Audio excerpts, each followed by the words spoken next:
नमस्कार साथीहरू, स्वागत छ तपाईलाई हाम्रो च्यानलमा।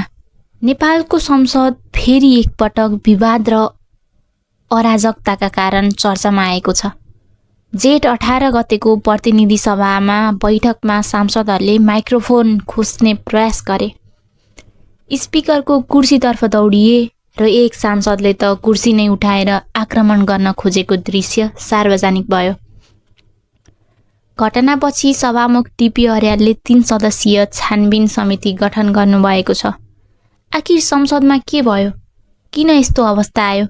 कसलाई कारबाही हुन सक्छ र नियमबाली के भन्छ? आजको भिडियोमा हामी सम्पूर्ण घटनाक्रम, कानुनी व्यवस्था, राजनीतिक पृष्ठभूमि र सम्भावित परिणाम बारे विस्तृत चर्चा गर्नेछौँ। भिडियो अन्तिमसम्म हेर्नुहोस्, किनकि अन्त्यमा हामी जनताको प्रतिक्रिया र सम्भावित राजनीतिक प्रभावबारे पनि कुरा गर्नेछौँ। अब घटनाको सुरुवाततिर जाउँ। ज्येष्ठ 17 गतेको प्रतिनिधि सभा बैठकमा विपक्षी दलहरूले संसद नियमबाली मस्यौदा समितिको प्रतिवेदनमाथि छुट्टै छलफलको माग गरेका छन्। तर सभामुखले निर्धारित कार्यसूची अनुसार प्रक्रिया अगाडि बढाउन खोजेपछि विपक्षी सांसदहरूले विरोध सुरु गरे। विरोध क्रमशः उग्र बन्दै गयो। केही सांसदहरू संसदको वेलमा प्रवेश गरे। केही सांसदहरू सभामुखको माइक्रोफोन खोज्ने प्रयास गरे। स्थिति यति तनावपूर्ण बन्यो कि एमालेकी समानुपातिक सांसद रिङ्गला देवी यादव कुर्सी उठाएर अगाडि बढेको दृश्य भिडियोमा कैद भयो। त्यसै गरी अन्य केही सांसदहरूले पनि सभामुखको आसनतर्फ जान खोजेका थिए। हङ्गामाको क्रममा संसद भवनभित्र केही सामग्रीमा क्षति पुगेको बताइएको छ भने केही कर्मचारी तथा सांसद घाइते भएको जानकारी आएको छ। घटनापछि सभामुख टिपी अर्यालले विस्तृत प्रतिवेदन तयार गर्न संसद सचिवालयलाई निर्देशन दिनुभयो।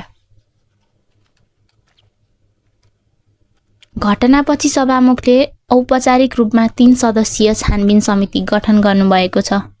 समितिको संरचना यस प्रकार छ। संयोजक प्रकाश अधिकारी, प्रतिनिधि सभा सचिव, सदस्य आन्तरिक सेवा तथा योजना व्यवस्थापन महाशाखा प्रमुख, सदस्य प्रतिनिधि व्यवस्थापन महाशाखा प्रमुख। समितिलाई 7 दिनभित्र प्रतिवेदन बुझाउन निर्देशन दिइएको छ।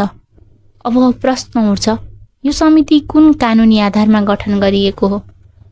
यसको आधार प्रतिनिधि सभा नियमबाली 2083 को नियम 33 को उपनियम 4 हो। यस नियमअनुसार कुनै संसदले संसदको मर्यादा भङ्ग गरे, तोडफोड गरे, हिंसात्मक व्यवहार गरे वा बैठक सञ्चालनमा अवरोध पुर्याए भने सभामुखले छानबिन गरी आवश्यक कारबाही गर्न सक्नुहुन्छ। नियमले बढीमा 25 दिनसम्म संसदलाई निलम्बन गर्ने अधिकार पनि सभामुखलाई दिएको छ। सभामुखले स्पष्ट रूपमा भन्नुभएको छ, समितिको प्रतिवेदन आएपछि आवश्यक निर्णय लिइनेछ। अब प्रश्न उठ्छ, आखिर यस्तो अवस्था किन आयो? यसको पछाडि 3 कारण देखिन्छन्। पहिलो, विपक्षी दलहरूले प्रधानमन्त्रीको सीमा विवाद सम्बन्धी अभिव्यक्तिलाई लिएर आपत्ति जनाएका थिए। उनीहरूको माग थियो कि प्रधानमन्त्रीले आफ्नो भनाइ फिर्ता लिनुपर्छ वा सार्वजनिक रूपमा माफी माग्नुपर्छ। दोस्रो, संसद नियमबाली पारित गर्ने प्रक्रियामा विपक्षी दलहरूले असहमति थियो। तेस्रो, लामो समयदेखि सांसद अवरुद्ध भइरहेकाले राजनीतिक तनाव चरम अवस्थामा पुगेको थियो। नेपालको संसदीय इतिहासमा नाराबाजी, बहिष्कार र अवरोध नयाँ कुरा होइन। तर सांसदले कुर्सी उठाउने, सभामुखको आसनतर्फ धावा बोल्ने र संसदभित्र भौतिक क्षति पुर्याउने दृश्य भने अत्यन्त दुर्भाग्यपूर्ण र चिन्ताजनक भएको छ।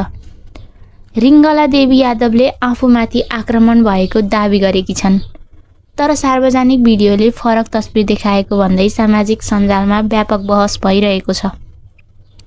तर सम्भावित परिणाम के हुन सक्छ? समितिको प्रतिवेदनले दोषी ठहर गरेमा केही सदस्यहरू 15 दिनसम्म निलम्बित हुन सक्छन्। राजनीतिक दलमाथि आन्तरिक दबाव बढ्न सक्छ र सबैभन्दा ठुलो कुरा, जनताको संसदप्रतिको विश्वास थप कमजोर हुन सक्छ। घटनापछि सामाजिक सञ्जालमा मिश्रित प्रतिक्रिया देखिएका छन्। कतिपयले भनेका छन् जनताको प्रतिनिधिले यस्तो व्यवहार गर्न मिल्दैन। सांसद लोकतन्त्रको मन्दिर हो, यहाँ यस्तो अराजकता अस्वीकार्य छ। कतिपयले भनेका छन् दुई पक्ष जिम्मेवार छन्, निष्पक्ष छानबिन हुनुपर्छ। अर्कोतर्फ केहीले करदाताको पैसा खर्च गरेर फेरि समिति गठन गरिएको भन्दै आलोचना गरेका छन्। मेरो व्यक्तिगत विचारमा संसद लोकतन्त्रको सबैभन्दा महत्त्वपूर्ण संस्था हो। यहाँ सभ्यता, संवाद र मर्यादा कायम हुन सकेन भने लोकतान्त्रिक प्रणालीप्रति जनविश्वास कमजोर हुँदै जान्छ। त्यसैले दोषी जोसुकै भए पनि निष्पक्ष छानबिन र उचित कारबाही आवश्यक छ। अब सबैको नजर छानबिन समितिको प्रतिवेदनतर्फ छ। के साँच्चै सांसदहरूलाई कारबाही हुन्छ? कसलाई निलम्बन गरिन्छ? वा यो घटना पनि विगतको विवाद चाहिँ सिलाएर जान्छ? हामी यस विषयमा आउने सबै अपडेटहरू तपाईँलाई निरन्तर जानकारी गराउनेछौँ। अब तपाईँको विचार के छ? रिङ्गला देवी यादव र अन्य संलग्न सांसदहरूमाथि कारबाही हुनुपर्छ कि हुनु पर्दैन? तल कमेन्ट गरी आफ्नो धारणा अवश्य लेख्नुहोस्। भिडियो मन परेमा लाइक, सेयर र कमेन्ट गर्नुहोस्। र यस्तै तथ्यपरक र विश्लेषणात्मक भिडियोका लागि हाम्रो च्यानललाई सब्स्क्राइब गरी बेल आइकन थिच्न नभुल्नुहोला। फेरि अर्को भिडियोमा भेटौँला। जय नेपाल। धन्यवाद।